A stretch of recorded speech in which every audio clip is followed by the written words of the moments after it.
ভাই প্লাস ভাই দিল্লির তো জানি না ভাই, কিন্তু আমরা ঘরে কেউ এখন মনে যাবো 700-1000 উপরে। কেরে মানে কি, যেভাবে বিড়ি টানতেছে, যেভাবে স্মোক করতেছে তোমরা দুইজনে মিলে, তোমরা স্মোক করতেছো কিন্তু তার লিগে আমি এফেক্ট হইতেছি।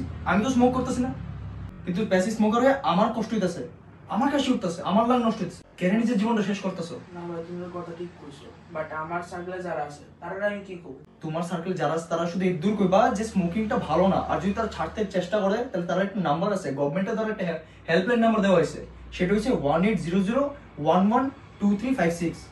এই নাম্বারের থ্রু তারা যদি যায়, গভর্নমেন্ট তারা সাপোর্ট করবো এই নেশার থেকে তারা বাঁচার জন্য। লাইফটা একটা ভাই, ভালো করে বাঁচি, ভালো করে সুস্থ করে থাকি। তো তাই স্মোকিং বন্ধ করুন, প্রিয়জনকে বাঁচান, জীবন একটাই।